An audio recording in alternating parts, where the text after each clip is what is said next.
a lot of rings, starting with that ring of Hecate. So it's kind of like the best of both worlds. I'm gonna ulti for the tier right here. He has to pop his beads, but hopefully I'll be able to use my wand to go ahead and get that kill. So right there, you see why I like to rank up that one first, because when you rank...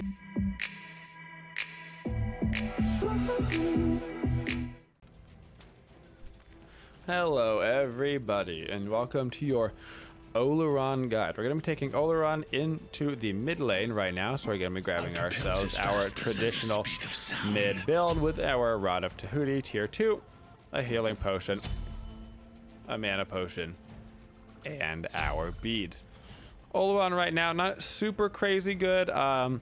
Most of the magical ADCs right now are not considered to be super strong, mostly because hunters are just the superior dual laners right now, and typically those mages that are known for their auto attacks don't really work in the mid lane. Olorun at least has the ability to try, because he does have a very good team fight ultimate. So if nothing else on Olorun, at least you have the team fight ulti to help out your team, and the early Rod of Tahuti can help you get that crit passive online. And Olorun recently just got buffed a little bit, so that crit actually does hit a little bit harder. This used to be 50%, I do believe, and now it is 55%. So those crits will actually hit a little bit harder, provided you with a little bit more damage. So level 1, we are going to grab our one. This is our main wave clear ability. It's also the ability that we are going to max out first. So on this new map, there are these new vines. The vines don't have that many gameplay implications, except for the mid laner at the start of the game. The mid laner at the start of the game, you have to be really careful about those left side harpies. They are a death trap. If you go in for those left side harpies like they're doing right now, you are asking for some trouble, okay? Because you kind of bring yourself over there and you can get yourself a little bit stuck. So if they've got their mid jungler sitting in the mid lane and they're ready to rotate on you, that can go really, really bad. Really, really fast. So you have to be careful. At level 2, we got our 2, and at level 3, we're going to get our 3. Olorun doesn't have a getaway skill. One of the reasons why he struggles right now is because he doesn't have a getaway skill. They're pretty dang important in Smite right now. The addition of the vines has made leaps a little bit stronger, because being able to leap over the vines is nice, but honestly, it's not that crazy. The vines only take 2 autos to kill. And I've maybe had one situation in like 20 games where maybe it like got somebody killed or something. So they're really not that important. So for Olorun, you kind of have one key thing that you're trying to watch, and that is going to be this circle over here. This circle is a part of your second ability. So when I pop my 2, I'm going to start stacking up that circle. And if I pop it again, I'm going to utilize that circle, and it's going to throw out a bunch of damage. The more of this circle that is filled, the more damage that is going to be done. So I pop my 2, and it's going to start stacking it. If I pop it a second time, it's going to basically use all of that charge. Now, when you're stacking this, you can charge your 1 and stack up the Olorun circle that way. A lot of people don't realize this. It is definitely the best way to get your Olorun to stacked, is to pop it and then go ahead and charge your 1, and that will go through and charge up your 2 really well. I have missed you. By far the easiest way to get that charged. Otherwise, you're just sitting there manually auto attacking, and that will take forever. Taste the heat of the sun. So for our official level order on Olorun, we will get our ultimate whenever we can. Whenever we get our ulti, what it's going to do is it's going to reduce the cooldown. That's all it's going to do on Olorun ult, but that's important for us because we basically are an ultimate bot on Olorun, and it's going to reduce it by 10 seconds every single time, and it starts off at 140 seconds. An extremely long cooldown for an ultimate in Smite because of how good it is. After that, I prefer to level the 1 for the clear, and then the 2 and then the 3. Some people actually like to level the 2 and then the 1 and then the 3. So you can try with both and see which one works out better for you, but I prefer the 1 for the clear and the extra potential nukes. The other thing you need to pay attention to on Olorun is how much crit chance that you have. So right now you can see this 0% number. That means I have a 0% crit chance. When I reach 150 magical power, I will receive 15% crit chance. And then I will receive another crit chance for every 10 magical power after that. But it doesn't proc for the first time until you make it up to 150 power. And that continues scaling all the way up to a cap of 70% chance. So that would be at 700 magical power. So where Olorun comes in is he's an extremely late game focused auto attack mage. Kind of like, you know, the rest of them. Really, all of the auto attack mages are really late game focused when you think about it. Like Freya and Kronos, like these are really late game oriented characters, and the reason why they're not super popular right now is the game is a lot more early game, mid game snowball focus, and so they tend to not do as well right now. But if you can get towards those team fights, get towards the mid stage of the game, I'm gonna go ahead and use my ultimate right here, and then I'm gonna follow up with my 2. Tiamat's gonna use her dash to get out of one, and I'm gonna have to try to run away. I'm not gonna be able to get away from this Pele though. She's gonna be able to walk ever so kindly right at my face and grab that kill. So when we're doing our standard combination here with Olorun, we are going to be starting off typically with our ultimate to get that down. That's going to last for 5 seconds. Everything we do is going to be speedy quick, and everything that the enemy does is going to basically be slower. The first thing that you want to do when you get your ultimate down is you want to start off with your 3. This is going to knock them up in the air, and your knock up, while normally is very slow, it's actually quite a long knock up when you factor in the extra time that they are knock up within your ulti. So you're gonna want to start off with the ulti, then your 3, then you're gonna pop your 2. That 2 comes down on that location when you pop it for the second time. Normally it's hard to hit somebody with the entirety of the Olorun 2 because it's a very small ability in terms of its radius, and it takes a long time to go off. But if you have them knocked up sitting in your ulti, then you can't possibly miss. And then finally, following up with your auto attacks in year 1 if they try to get too far away from you. So on Olorun, basically your only goal is to just try your best to keep up in the XP department as much as you can.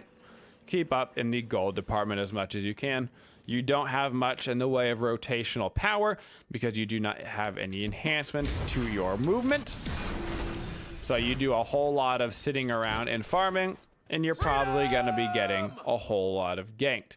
You are basically the equivalent of an Artemis or a Freya, where you're basically fish food for the enemy team. So if they rotate to you, you are probably going to be a free kill. but they need to put you behind, because if you make it to the late stages of the game, you can actually put in some work. So now that I've got over 150 magical power with my red buff, you can actually see that I've started to get some crit chance. So I've got 15% crit chance. When I finished up this Ratatouille, I now go up to 24% crit chance because I have 248 magical power. When I lose the red buff, I will in fact lose crit chance because I'm losing that magical power that I am getting from it. So for our build on Olorun, there's two main things that we need to focus on. They can't touch you. Those two things are going to be magical power, because as we get more magical power, we get more crit chance, and of course, auto attack speed to better utilize our crit chance. So we're going to start off with a lot of power with this Ratatouille and our Healy McSteely boots. And then we are going to transition into a lot of rings, starting with that ring of Hecate. So it's kind of like the best of both worlds. I'm going to ulti for the tier right here. He has to pop his beads, but hopefully I'll be able to use my one to go ahead and get that kill. So right there, you see why I like to rank up that one first, because when you rank up that one, you get the higher base damage, and so when it does crit, it hits really hard. So I just crit Tia for 500 damage at the 10-minute marker. We also forced her beads. Pop my 2 right here. Make sure I pop my 1 afterwards so I can get my 2 stacking up as soon as humanly possible. Also, to keep in mind, your 3 is a little bit of a heal. It's not just a heal for yourself, it is actually a team heal. So you do provide a little bit of sustain for your team, although honestly most of the time you're going to be using this for the knockback. It also provides you with a little bit of protections. The 3 is actually a really good ability.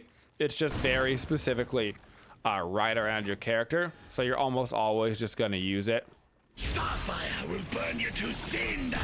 as a quick peel when you get jumped on by somebody like a Pele, because you really can't do anything else unless you have your ultimate up, and chances are your ulti is probably not up. So another thing that we should talk about, I'm going to throw out a little heal extra right here from my Neith and my Kebri, just give him a little bit of sustain. Going to start channeling my 1 and launch it right at the Pele, not quite going to hit that. TMS snapped the jump boys, that's not bad. So there's a pretty big misconception around Olorun's 1. You do not gain more damage for charging up this ability longer. Let me say that again. You do not get more damage for charging this ability longer. What you do get is a really long one. So the only time you charge this up is if you need to keep charging it in order to actually reach the target that you're trying to hit.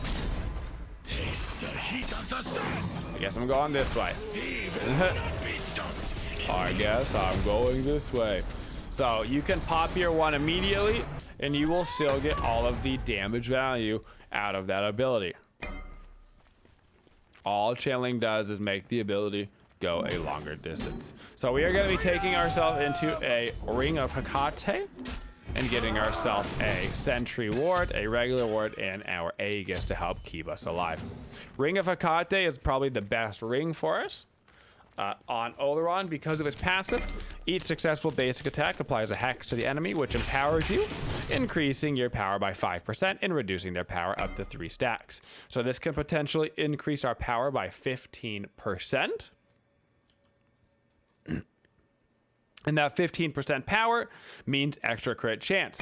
Of course, that also gives us attack speed, which means it's going to help us get out more auto attacks to crit more. Meanwhile, it's also increasing the chance that we get those crits. So absolutely necessary item on the Olorun. Olorun, really good at fighting for both defense and offense. At Phoenix lines. Because of his ultimate, it basically takes up Unfortunately, getting knocked up right there while glowing CC immune is always a bummer. But because it is a large rectangle, it takes up the entirety of the Phoenix area. And so if you're using it aggressively, it is going to slow down the attack rate of the Phoenix. So their Phoenix will, in fact, be attacking slower. If you use it in the range of your Phoenix will be attacking faster. It does affect those major objectives, which allows you to both assault and defend a lot easier. And it basically fills up this entire segment so that there's no way to come into that Phoenix fight without being inside of the Olorun ult, which of course lasts for 5 seconds. So it's a great way to help peel for yourself and your team to keep yourselves in the game. And it's good that Olorun is good around those Phoenix fights because he's not necessarily great in other places. This also goes for Gold Fury Fire Giant fights. Olorun tends to do really good around those major objectives as well, because he can throw down his ultimate, make everybody's abilities go off faster, make them attack slower, and he can get himself a lot of damage value. For our matchups on Olorun, Olorun struggles a lot generically right now, but if you had to pick anything, it would go ahead and be it would be displacements. Displacements are very hard for Olorun to deal with because he does not have a movement ability. So anybody that can push and pull you out of position is going to do really good against you. So Sobeks and Hercules and Anhurs, even Gilgamesh, anybody that can just push you out of position because you have no way to get back into position. So you tend to struggle a lot against those gods that can do things like flame you outside of your tower. For gods that we like with Olorun, we like gods that are heavy in the peel department because he lacks so much peel for himself. So we like to pair him with a lot of heavy CC gods. Khepri and Geb are wonderful to pair him with because they allow him the ability to live if he does get pulled out of position. So Khepri in that last fight tried to keep me alive with the ulti. Unfortunately, they hopped off of me, and then the Nike just jumped right into the backline and got a quick, easy kill. But Khepri is a great pairing with the Olorun. Olorun doesn't really need a lot of setup. He just kind of has setup for himself, and he's also mostly auto attack based as you get a little bit later into the game. So he doesn't need a whole lot in the setup department. It's mostly just in the peeling department in order to try and keep him alive. So for our fourth item this game, I'm going to look at their team comp. This is where you're probably deciding to go into either a Tell-kind ring or a demonic grip, and that's going to depend on how tanky the enemy team is. They've got Pele with a shifter. They've got a Tiamat on the team who's going to have a lot of percent mitigations. Tanky Sobek, tanky Nike. That means that this game I am going to be going into a fourth item. I'm going to be going into a fourth item, Demonic Grip, instead of that Tell-kind. So I'm going to get ganked right here, so I have no choice but to just try to turn this one around. Maybe I can try to utilize my ulti to give me some bonus movement speed to get away there, but not from a Tiamat and a Sobek. A lot of CC and damage between those two. So now I'm going to start working on my Demonic Grip to give myself that percent penetration so we can start to do some more damage to these tankier characters. Also going to make sure I buy myself a regular ward just to get out some more vision in the mid lane now that we do not have a tier 1 tower there anymore.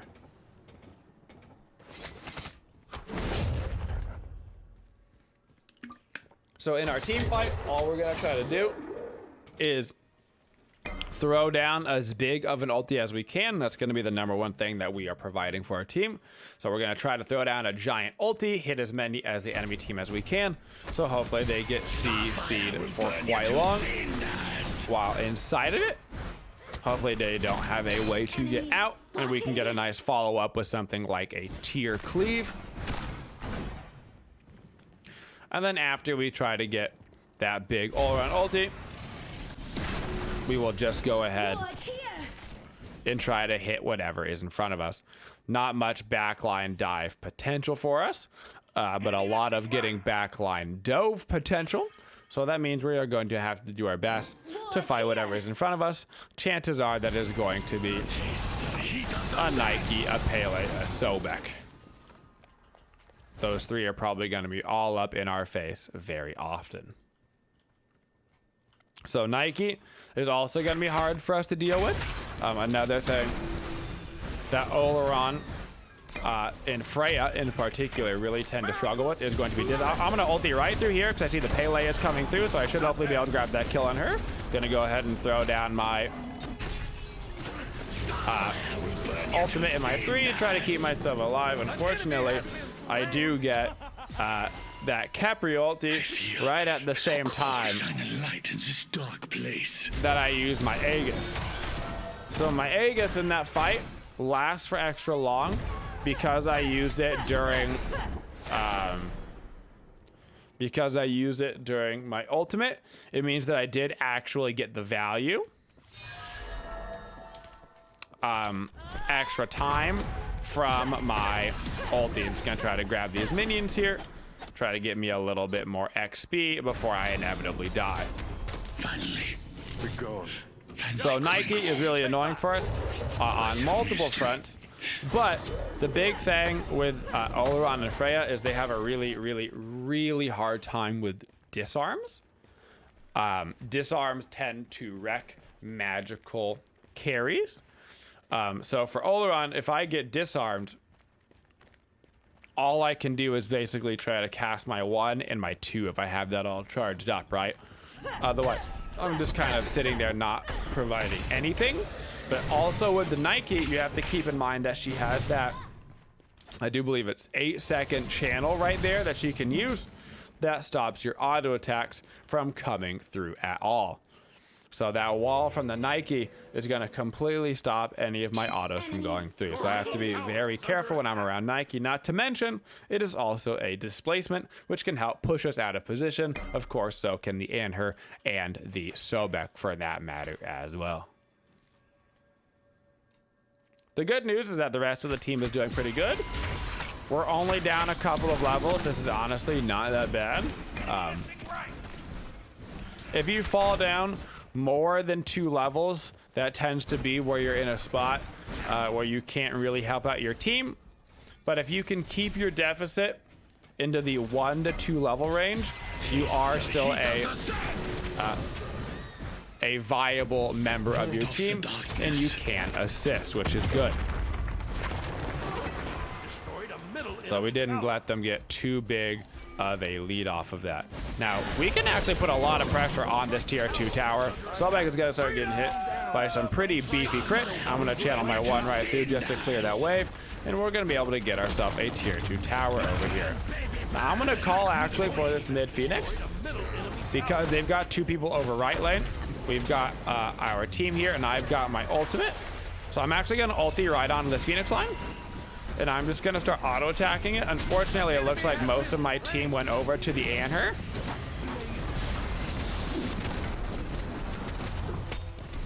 Kepri does come back to try to save my life. I don't know if it's gonna be enough, but it's gonna be close. But you can see how much damage value Olorun can get out of that ultimate when you are going for an objective. Unfortunately, the team got greedy for a kill right there, so what happened is the Anher jumped off to the left-hand side. The second that Anher jumped off to the left-hand side, I have my ultimate up, so I call for a mid-Phoenix. But instead of going for the Phoenix, we went for an Anher kill. So we get the Anher kill, but we do not get the Phoenix, which is not a good trade. Instead, right there, we needed to keep our one minion alive, have somebody go up and tank Phoenix, and then we would have gotten a free Phoenix right there. Gotta make sure you are utilizing that Olorun ulti as you get into the later stages of the game, where he does actually become a viable character. Now we need to start getting wards out around the fire giant. I need to patiently go build up my passive so I can have it ready for the next fight. Much like the way that you would build up a Cucullin Rage before the fight, you want to build up the Olorun 2 as well. So that way you have the full stacks of damage when you actually head into the fight. Red buff, of course, even more important for Olorun than other characters because it literally increases your crit chance. So that red buff right there just gave me an increase of 5% crit chance. I gotta deal with all these stupid Tiamat minions here in the middle lane. And then I'm gonna start heading myself over towards the fire giant. Is not yet decided. Good pick off from the team onto the Tiamat. I'm gonna go ahead and wait on my ulti right here. I wanted to use it, but it just would have been a little bit not perfect. Now I'm gonna use it as the Pele comes over, so I can throw down my full combo and be able to 1v1 him. Throwing down my built up 2 that I have right now, and I'll be able to go for the Sobek. Unfortunately, I have an Anher on me. Gonna have to go ahead and use my Aegis. Gotta turn back around on the Nike. I'm gonna use my 3 for a little knock up and some self peel, and we are gonna be able to get a triple kill here. Maybe even a quadra on that Anher. Now I'm gonna call for the attack middle lane one more time. You can see as the Olorun does get into the later stages of the game, 25 minute marker. 25 minute marker, just so everybody knows, is actually less, or excuse me, this is actually more than my average game length. My average game length right now is actually about 21 minutes. So this would be considered basically the ultra late game. And I am gonna call for the Titan because we've got some nice staggered death times, which is allow us to go into this Titan room and grab the kill. So basically exactly what happened is in the early game, Olorun got wrecked because Olorun does not have a good early game. In the mid game, we got wrecked because Olorun really doesn't have that great of a mid game outside of his ultimate. But then we got into the late game, we got a lot of damage online, we got our penetration, our crit chance became quite high, and we got a good utilization out of our ultimate and our crit chance, guys, allowing us to go down and grab the end. Now you do have to keep in mind that that is actually it's a pretty long game of Smite right now. 25 minutes might not seem like a long game, but most of my games are ending right around the 22-ish minute marker. So you do have to be careful about picking Olorun because you're gonna have to go excessively late, guys, for the rest of that build. After our Telkine's ring, you have a free slot for that 6th slot. This is going to end up being your starter item. Normally you would get that starter item 5th, but because I was so far behind in the XP, I could not obviously buy a starter item because I just got level 20 in that last team fight. And so it would have been a Boomba's Hammer. Boomba's Hammer, of course, give us a little bit of survivability, help us get our abilities up more often. And it just happens to be the best mage starter item in the entire game that you just grab as a usually 5th item in this game. It would have been 6, guys. And that is our Olorun mid lane guide. Thank you for supporting the Twitchiest community. If you'd like to see more videos, make sure you subscribe to the channel and always hit that bell for notifications so you don't miss any of the upcoming videos. Thank you for all your support and have a Twitchin' day, y'all.